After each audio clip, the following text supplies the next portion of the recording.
And the sales like, are we going to break even? No. You just We're going turn to up be paid. and you turn up. We turn up. Doesn't matter if there are 2 people or there are, you know, if the place is sold out. Now, it just so happens that it was practically sold out.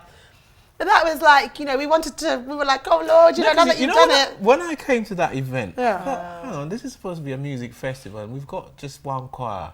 And this seems to be is a concert for Reaper's Choir. And Yeah, I'm thinking, it was so a Reaper's now Choir. it was a Reaper's Choir sense. concert. It makes sense. Yeah, because what they did at the festival is that they had it spanned, I think, 10 days, and they had different choirs. Not different. We were the only choir. They had different acts every night. So they would host an act every night. Okay.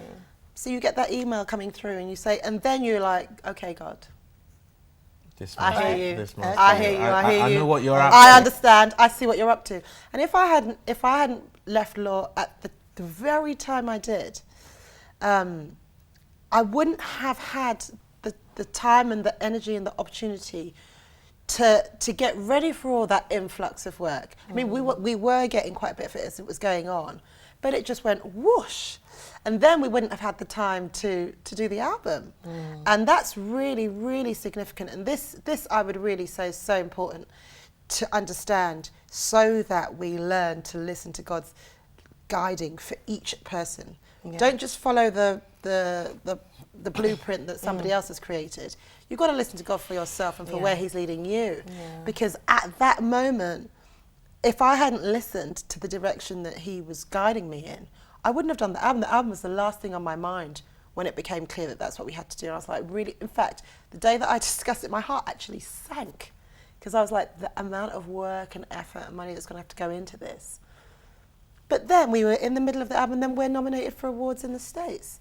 If we hadn't started at the right time, I'd have gone to the States empty-handed. Yes, and then we won 2 awards. Imagine, you go to the States, you win 2 awards, you've got nothing to show for it. And then we come back and can you sing here, can you sing there, and we've got nothing to show for it. And now that, you know, and that was all towards the end of 2015. And now that 2016 is coming and we've got a number of great events in the offing, and by the grace of God, they'll come to fruition as and when he decides.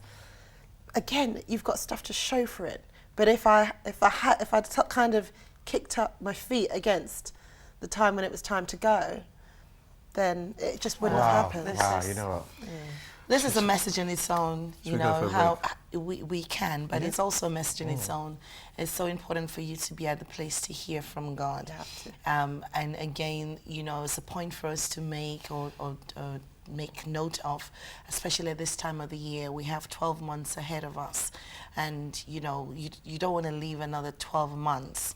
I don't think we'll just say 1 year, because it just looks like it's so short. When you say 12 months, you don't want to leave another 365 days of your life, you know, in a limbo, not knowing what's happening, what's going to happen. But if you commit to yourself to God, commit the year to the Lord, and make sure you're at a place to hear from God.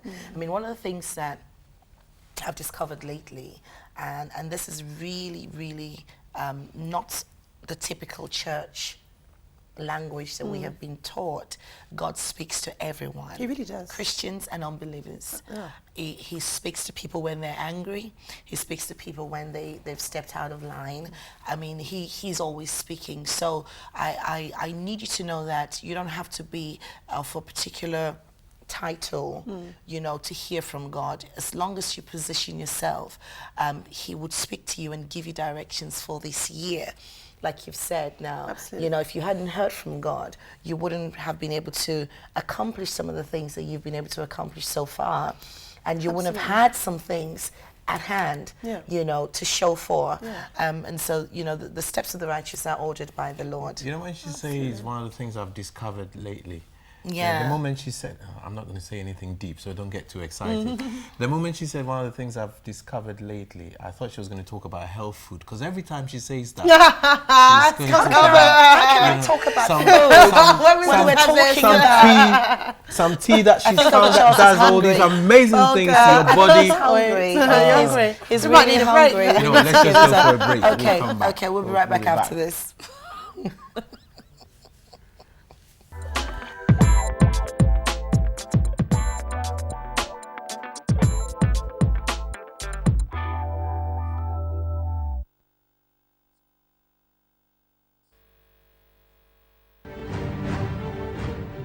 nation back to God. The United Kingdom has always been a Christian nation. The foundation was built on Christ. We need to rediscover our great heritage, and we are asking you to rise up and stand with Bring the Nation Back to God. Please call 0800 043 0464 now and register today. We are praying for 100,000 prayer partners to be raised up. For any love gift amount, we would also like to send you Jonathan Miller's new book, Healed to Minister, which will teach you such things as don't allow your past to hold you captive, forgiving, discover who you are in Christ, and much more. So please call 0800 043 0464 now. I can do all things through Christ who strengthens me. Bring the nation back to God.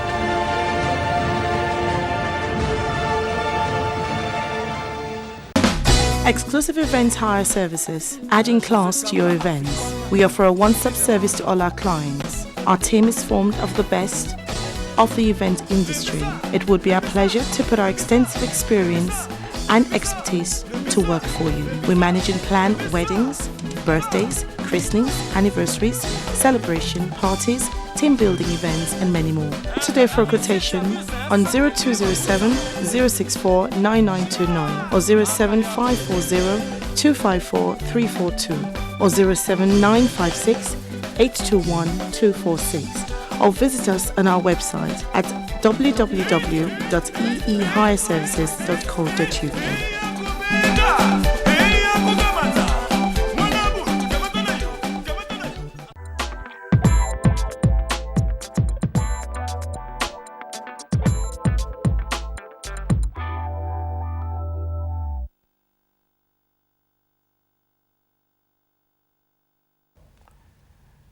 Welcome back, and if you've just joined us, thank you for tuning into the Praise Talk Show on this wonderful cold Saturday afternoon. And you know what?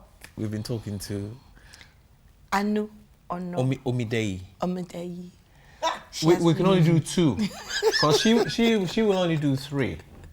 But apparently she's got 13. I've been told. You know, but we've been having conversations about. And indeed, and I hope that you have been inspired. You've been inspired by the things that she's been sharing about her life, her career, and the path that she has been on and where she's going. And the call. Yes, and the call, indeed.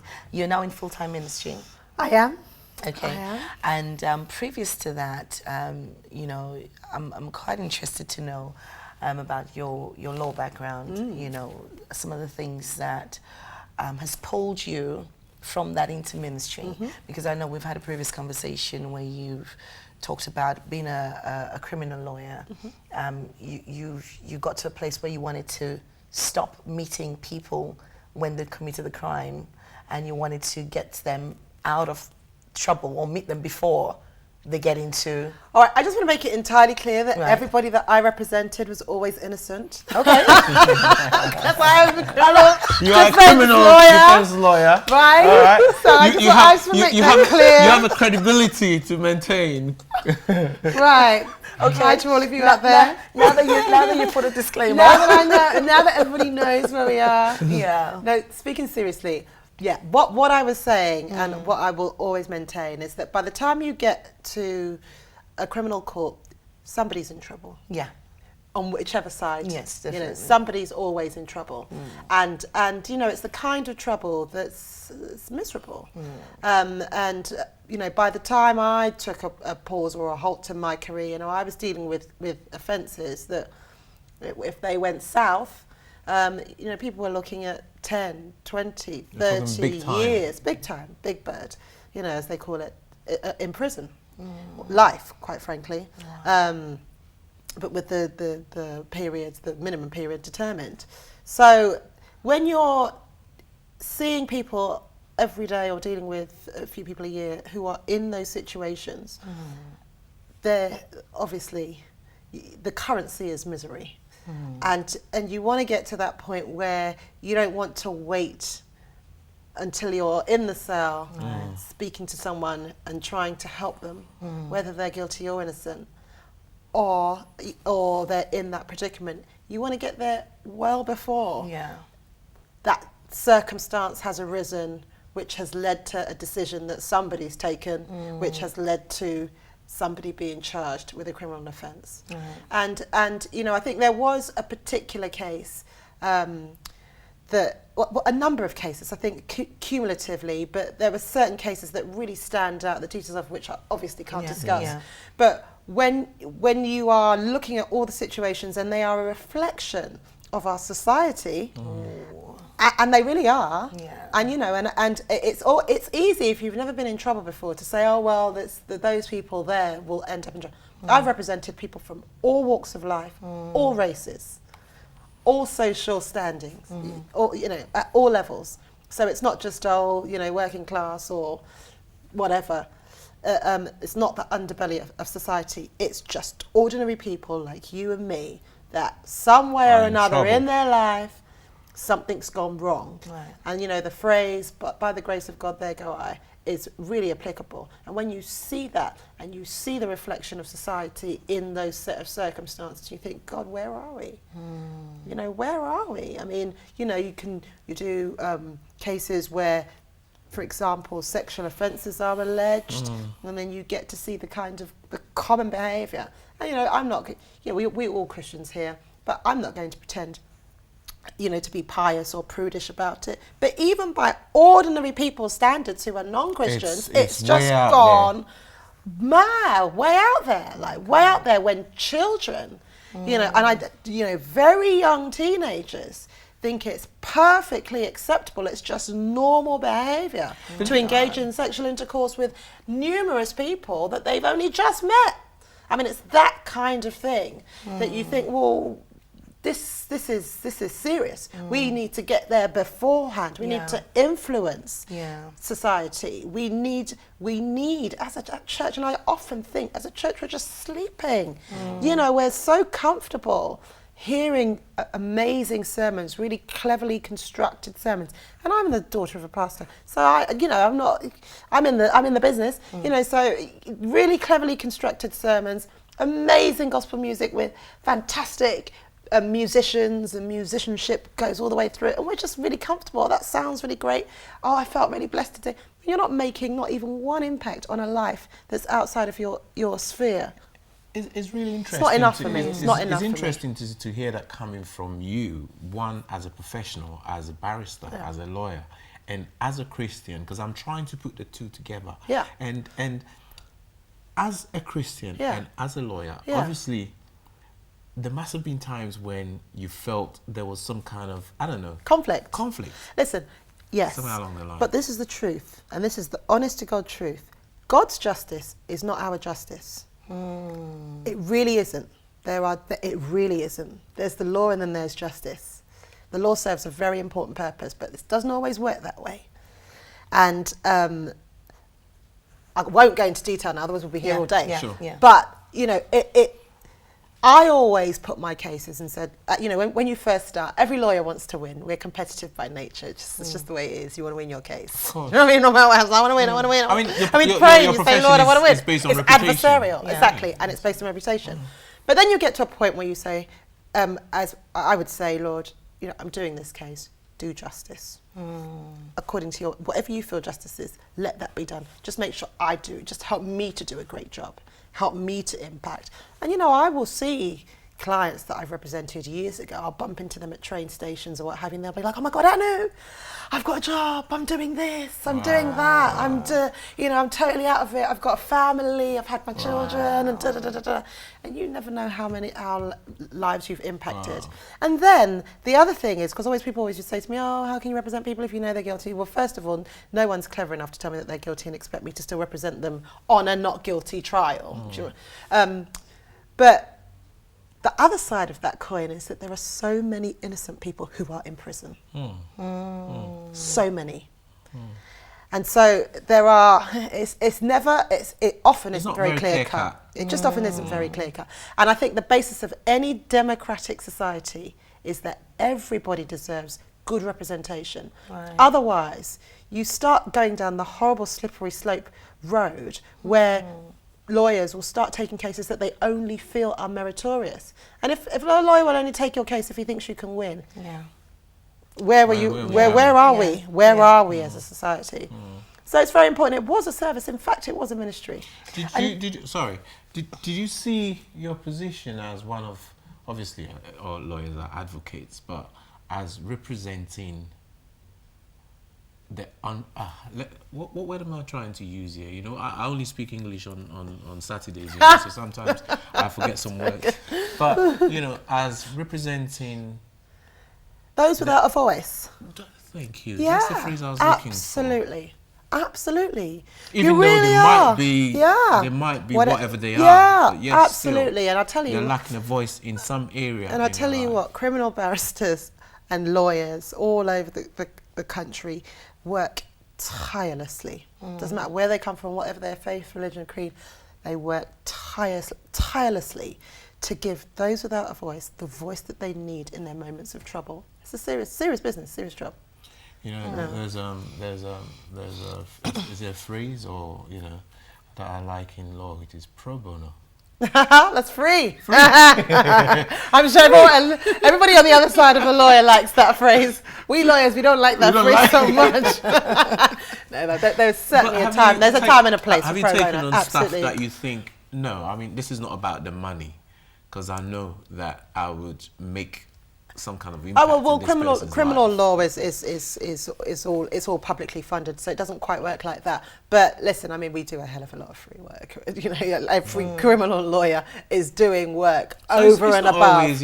Always, sometimes when we hear lawyers, we see pound signs and dollar signs, but well, it's not always that case. No, not at all. I mean, especially, I'm sure it can be that way, and I'm sure there are some lawyers who are doing extremely well, and good luck to them. But a lot of lawyers in publicly funded work are just decent people doing their bit. You know, they are not making, millions of pounds or whatever. They are just doing their bit for society, quite frankly, and really just keeping that balance going. And so how did you now then get involved in the community to help people?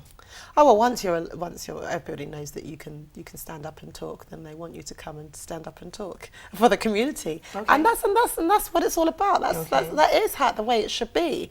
And so pretty much as the choir stuff, it's just requests. Can you do this? Can you come there? Can you do that? And then through the church, we did a lot of community outreach and mentoring and stuff like that, and it all goes hand in hand. And now that I'm doing it individually, again. There are always requests to come out and speak and present on so many different topics, all the way through from life as a lawyer, life as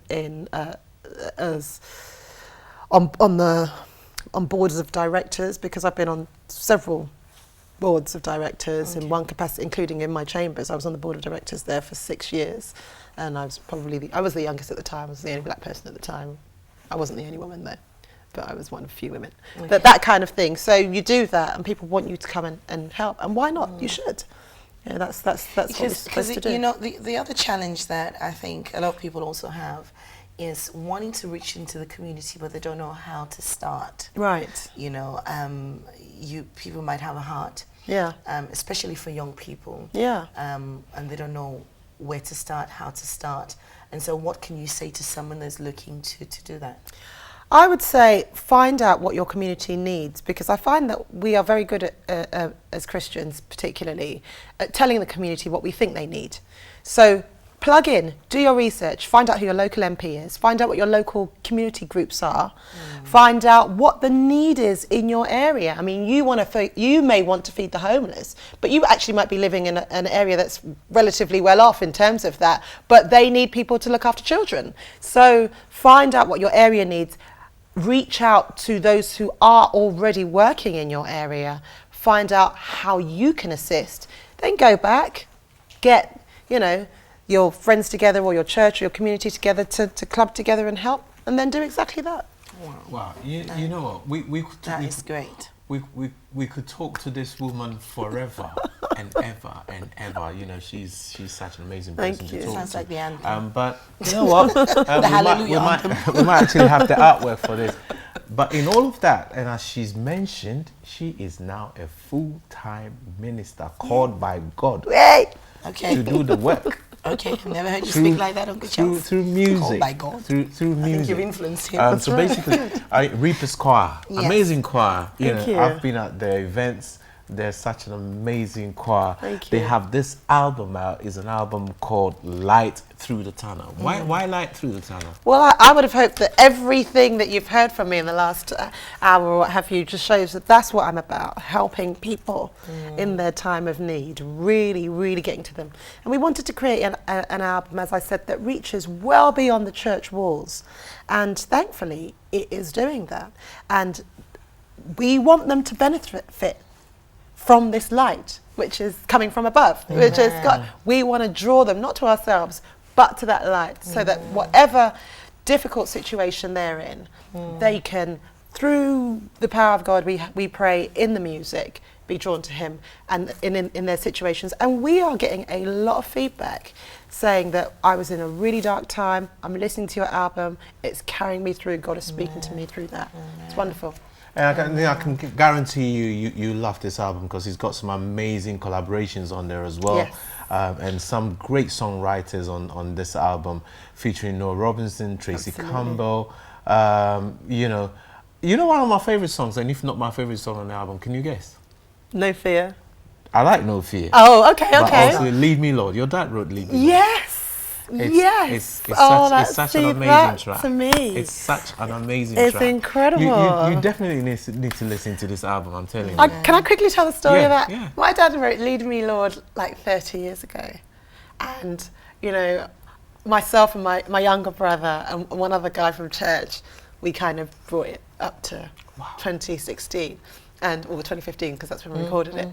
And to have people still being really touched by that. I was actually humming it this morning. I thought, why am I singing this song?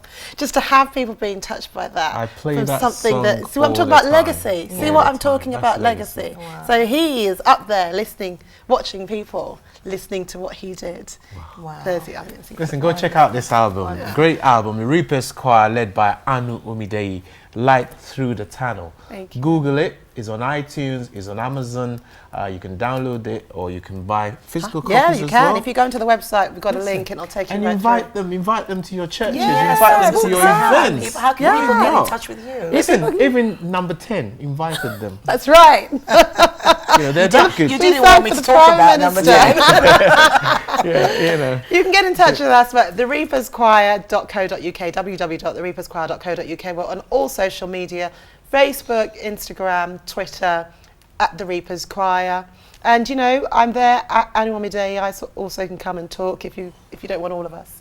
But we hope that you do. We really want to But all you have come. to have all of them. We all because want to they're come. such We an all want to amazing- come. We don't want to come they're an alone. I don't want to amazing come alone. choir. But incredible. Thank you so much for having me and for Well letting me done. talk. Yes, I've you no have. doubt you're going to leave a legacy as well. Oh, I pray so.